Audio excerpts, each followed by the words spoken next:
بسم اللہ الرحمن الرحیم نحمده ونصلی علی رسولہ الکریم اما بعد۔ سورہ دہر سے سورہ تکویر تک تلاوت کیا گیا۔ سورہ دہر کا دوسرا نام سورہ انسان بھی ہے، اس وجہ سے کہ اس سورت میں اللہ رب العزت نے انسان کی حقیقت کا تذکرہ کرتے ہوئے ارشاد فرمایا، هل اتى على الانسان حين من الدهر لم يكن شيئا مذكورا، کہ کیا انسان پر ایک زمانہ ایسا نہیں گزرا کہ جب وہ کچھ بھی نہیں تھا، اس کی کوئی حقیقت نہیں تھی، پھر ہم نے اسے اس دنیا کے اندر بھیجا، اور پھر جب انسان بڑا ہوا تو انسانوں کی دو قسمیں ہو گئیں، اما شاکر و اما کفورا، کچھ لوگ شکر گزار بنے اور کچھ ناشکرے بنے۔ اللہ رب العزت نے فرمایا، انا اعتدنا للکافرین سلاسل واغلالا وسعیرا، کہ ہم نے ناشکروں کے واسطے، انکار کرنے والوں کے واسطے زنجیریں اور طوق اور جہنم کو تیار کر رکھا ہے۔ ان الابرار یشربون من کأس کان مزاجها کافورا، اس کے برخلاف جو نیک لوگ ہوں گے تو قیامت کے دن جب وہ جنت میں داخل کیے جائیں گے تو پھر ایسے جام سے انہیں شراب دی جائے گی جس کے اندر کافور ملی ہوئی ہوگی۔ اور یہ کن لوگوں کو دیا جائے گا؟ اللہ رب العزت نے ان کی صفات کو بیان فرمایا کہ یوفون بالنذر ویخافون یوما کان شرہ مستطیرا،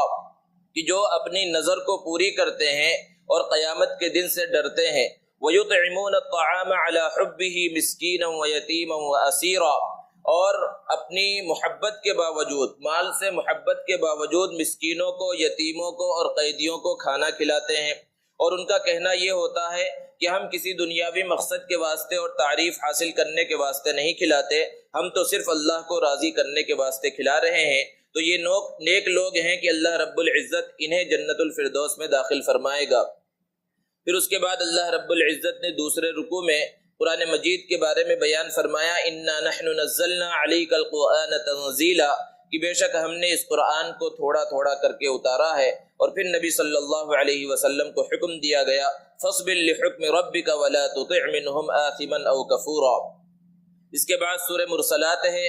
اس سورت کے آغاز میں اللہ رب العزت نے ارشاد فرمایا، انما توعدون لواقع، جس چیز کا آپ سے وعدہ کیا جا رہا ہے وہ یقیناً واقع ہونے والا ہے، یعنی قیامت کے وقوع کے یقینی ہونے کو بتلایا۔ اور کب واقع ہوگا؟ اللہ رب العزت نے بیان فرمایا کہ فَإِذَا النُّجُومُ طُمِسَتْ، کہ جب ستاروں کی روشنی ختم ہو جائے گی اور آسمان کو پھاڑ دیا جائے گا اور پہاڑ جو ہے نرم ہو جائیں گے، روئی کے گالوں کی طرح جو ہے اڑنے لگیں گے، اس دن اللہ رب العزت کا وہ وقت جس کا وعدہ کیا گیا ہے وہ قائم ہوگا۔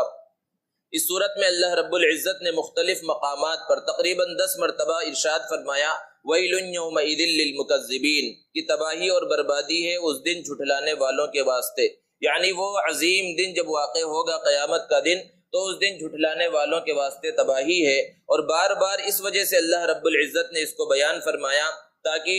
انسان غور و فکر کرے اور اس کے دل کے اندر اللہ کا ڈر اور خوف پیدا ہو اور وہ اللہ کی نافرمانی سے بچے۔ دوسرے رکوع میں اللہ رب العزت نے متقیوں کی صفات کو بیان فرمایا اور ان کو جو مقام و مرتبہ ملنے والا ہے اس کو بیان فرمایا کہ ان المتقین فی ظلال وعیون وفواکہ مما یشتہون، کہ جو متقی ہوں گے، نیک لوگ ہوں گے، وہ سایوں میں ہوں گے اور چشمے میں ہوں گے، اور جو چاہیں گے وہ میوے انہیں وہاں پر ملیں گے، اور ان سے کہا جائے گا کہ کھاؤ اور پیو جو تمہارا دل چاہے۔ اور یہ سب اس وجہ سے ہوگا کیونکہ انہوں نے دنیا کے اندر اللہ رب العزت کی فرما برداری کی ہوگی۔ اس کے بعد 30ویں پارے کی سب سے پہلی سورت ہے سورہ نبا۔ اس سورت کے آغاز میں اللہ رب العزت نے مشرکین مکہ کے ایک سوال کو دہرایا ہے جو وہ بار بار کیا کرتے تھے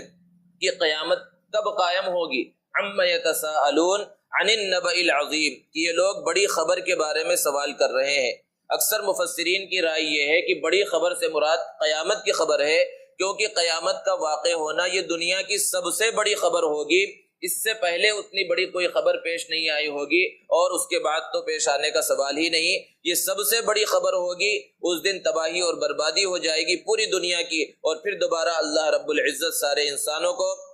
ان کے قبروں سے اٹھا کر میدان محشر کے اندر جمع کر دے گا، اور پھر اس کے بعد حساب کتاب ہوگا۔ اس صورت میں جو مضمون اللہ نے بیان فرمایا ہے وہ بعث بعد الموت کا ہی مضمون ہے کہ مرنے کے بعد کے حالات کس طرح پیش آئیں گے، اور اس کو سمجھانے کے واسطے اللہ نے اپنی قدرت کی چند نشانیوں کو بیان فرمایا کہ دنیا کے اندر ہم نے یہ ساری کائنات پیدا فرمائی، پہاڑوں کو بنایا، زمین کو بنایا، دن کو بنایا روزی کمانے کے واسطے اور رات کو بنایا سونے کے واسطے، یہ سب چیزیں ہم نے بنائی ہیں انسانوں کے فائدے کے لیے۔ جب ہم ان سب چیزوں کے بنانے پر قادر ہیں تو اس کائنات کے اور اس دنیا کے ختم ہو جانے کے بعد ایک دوسری دنیا جسے حشر نشر کی دنیا کہا جاتا ہے، اس کو قائم کرنے پر بھی ہم قادر ہیں۔ پھر اس کے بعد قیامت کا جو منظر ہوگا اور متقیوں کو جو انعامات دیے جائیں گے اس کو بیان کیا گیا، اور پھر اللہ رب العزت کا رعب کیسا ہوگا اس قیامت کے دن۔ اللہ رب العزت نے ارشاد فرمایا کہ یوم یقوم الروح والملائکۃ صفا، کہ جس دن حضرت جبرائیل جو فرشتوں کے سردار ہیں اور سارے فرشتے صف بنا کر کھڑے ہوں گے، لا یتکلمون الا من اذن له الرحمن وقال صوابا، پروردگار کے علاوہ کسی کو بات کرنے کی ہمت نہیں ہوگی، کسی کی گویائی کی طاقت نہیں ہوگی کسی کے اندر، جب تک کہ اللہ رب العزت اجازت نہ دے دے۔ اور پھر جو کافر ہوں گے اپنے اعمال کو دیکھیں گے کہ ان کے لیے جہنم کا فیصلہ ہو رہا ہے، تو وہ کافر کہیں گے یا لیتنی کنت ترابا، کہ اے کاش میں مٹی ہو جاتا، یعنی دنیا کے اندر آتا ہی نہ، جس طرح کی مٹی ہے میں پیدا ہی نہ ہوتا، یا میں جانور ہوتا کہ جانوروں کو مٹی بنا دیا جائے گا، یا اس سے مراد یہ ہے کہ مر کر دنیا میں ہی کھپ جاتا اور دوبارہ مجھے پیدا نہ کیا جاتا۔ پھر اس کے بعد سورہ نازعات ہے۔ اس سورت کے آغاز میں اللہ رب العزت نے چند ان فرشتوں کی قسمیں کھائی ہیں جو دنیا کے نظام کو چلانے پر متعین ہیں، اور پھر اس کے بعد اللہ رب العزت نے قیامت کے وقوع کو اور اس کی ہولناکیوں کو بیان فرمایا کہ قلوب یومئذ واجفہ ابصارها خاشعہ، کہ اس دن لوگوں کے دل جھکے ہوئے ہوں گے، نگاہیں نیچی ہوں گی، اور جو کافر ہوں گے جیسا کہ دنیا کے اندر کہتے ہیں کہ کیا ہمیں ہڈی ہو جانے کے بعد، ہڈیاں ریزہ ریزہ ہو جانے کے بعد دوبارہ زندہ کیا جائے گا؟ اللہ رب العزت نے بار بار اس وعدے کو یاد دلایا، مختلف صورتوں میں مختلف انداز اور اسلوب میں اللہ رب العزت نے بتلایا کہ ہم تمہیں دوبارہ زندہ فرمائیں گے۔ اس کے بعد حضرت موسیٰ علیہ السلام کے واقعے کو مختصر انداز میں یہاں پر بیان کیا گیا، اور پھر اللہ رب العزت نے پھر آخر میں نیک لوگوں کا اور برے لوگوں کا تذکرہ فرمایا، اور تقوی کی حقیقت کو بیان فرمایا کہ تقوی کہا کسے جاتا ہے، اللہ کے ڈر کو اور اللہ کے خوف کو۔ وَأَمَّا مَنْ خَافَ مَقَامَ رَبِّهِ وَنَهَى النَّفْسَ عَنِ الْهَوَىٰ، کہ جو پروردگار کے سامنے کھڑے ہونے سے ڈرے۔ انسان اچھا کام کر رہا ہو یا برا کام کر رہا ہو، اس کے دل کے اندر یہ بات ہو کہ ایک دن اللہ کے سامنے کھڑے ہو کر اس کا جواب دینا ہے، یہی تقوی کی بنیاد ہے۔ جب یہ استحضار، یہ کیفیت دل کے اندر پیدا ہو جائے گی تو پھر گناہوں سے خود بخود بچے گا اور نیکیوں کی طرف وہ راغب ہوگا۔ اس کے بعد سورہ عبس ہے۔ اس سورت کے آغاز میں نبی کریم صلی اللہ علیہ وسلم کو تنبیہ کی گئی، جب اللہ کے رسول صلی اللہ علیہ وسلم مشرکین مکہ کے بڑے سرداروں سے بات کر رہے تھے کہ ایک نابینا صحابی حضرت عبیداللہ ابن ام مکتوم رضی اللہ تعالی عنہ تشریف لائے، اور چونکہ انہیں نظر نہیں آتا تھا، انہیں پتہ نہیں چلا کہ اللہ کے رسول صلی اللہ علیہ وسلم مشرکین مکہ کے سرداروں سے بات کر رہے ہیں، اس لیے آپ صلی اللہ علیہ وسلم کو مخاطب کیا اور کوئی سوال کیا۔ آپ صلی اللہ علیہ وسلم کو ان کا یہ سوال کرنا پسند نہیں آیا، آپ نے ان کو جواب نہیں دیا، یہ سوچ کر کہ عبداللہ ابن ام مکتوم تو اپنے آدمی ہیں، انہیں کبھی بھی بتلایا جا سکتا ہے، ان سے کبھی بھی بات کی جا سکتی ہے، جبکہ یہ مشرکین مکہ ہمیشہ ہاتھ نہیں آتے، اب ان سے بات کر لی جائے۔ فوراً حضرت جبرائیل علیہ السلام اللہ کا پیغام لے کر نازل ہوئے کہ اللہ رب العزت کو آپ کا ایک نابینا صحابی سے منہ پھیر لینا پسند نہیں آیا۔ ایک نابینا صحابی، چاہے وہ نابینا ہو لیکن اس کا مقام و مرتبہ ان مشرکین مکہ سے زیادہ ہے، چونکہ انہوں نے ایمان قبول نہیں کیا ہے۔ اس کے بعد پھر آخر میں اللہ رب العزت نے قیامت کے منظر کو اس صورت میں بھی بیان فرمایا کہ یوم یفر المرء من اخیہ، جس دن آدمی اپنے بھائی سے بھاگے گا۔ دنیا کے اندر بھائی کی مدد کرنے کی کوشش کرتا ہے، خاندان والوں کی مدد کی کوشش ہوتی ہے، لیکن وہاں سے ہر ایک اس دن نظریں چرائے گا، کسی کے کوئی کام نہیں آئے گا۔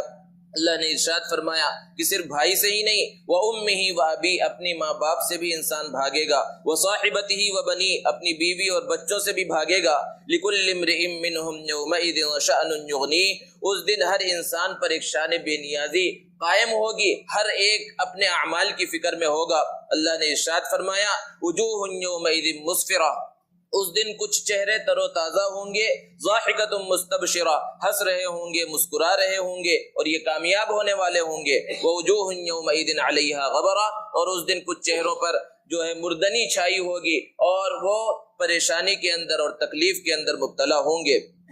اس کے بعد سورہ تکویر ہے۔ اس سورت کے آغاز میں بھی اللہ رب العزت نے قیامت کس طرح قائم ہوگی اس کو بیان فرمایا کہ اذا الشمس کورت واذا النجوم انکدرت، یہ سورج بے نور ہو جائے گا اور ستارے بھی جو ہے بے نور ہو جائیں گے اور پہاڑوں کو چلا دیا جائے گا، اور پھر اس کے بعد قیامت قائم ہوگی۔ اور پھر اس سورت کے دوسرے حصے میں اللہ رب العزت نے قرآن مجید کی عظمت کو بیان فرمایا چند قسمیں کھا کر کہ یہ قرآن مجید اللہ کے رسول صلی اللہ علیہ وسلم پر نازل کیا گیا، اور لانے والے واسطہ کون ہے اس کو بیان فرمایا کہ ذی قوت عند ذی العرش مکین مطاع ثم امین، کہ فرشتوں کے سردار حضرت جبرائیل علیہ السلام ہیں، جن کی صفت اللہ نے بیان فرمائی بہت طاقتور ہیں، اور ایک صفت بیان فرمائی مطاع، اللہ کے فرما بردار ہیں، ثم امین، اور اس کے بعد بہت زیادہ امانت دار بھی ہیں۔ ایسی ہستی کے ذریعے اللہ رب العزت نے اس قرآن مجید کو نبی کریم صلی اللہ علیہ وسلم پر نازل فرمایا۔ ان کی امانت کا عالم کیا ہے کہ حضرت آدم علیہ السلام سے لے کر نبی صلی اللہ علیہ وسلم تک 1,24,000 انبیاء کرام علیہم السلام تشریف لائے، ان پر اللہ کا پیغام لاتے رہے، اور کبھی ایک نقطے کا ایک زیر زبر کا فرق نہیں آیا۔ یہ حضرت جبرائیل علیہ السلام کی امانت کا عالم ہے۔ اللہ رب العزت سے دعا ہے اللہ تبارک و تعالی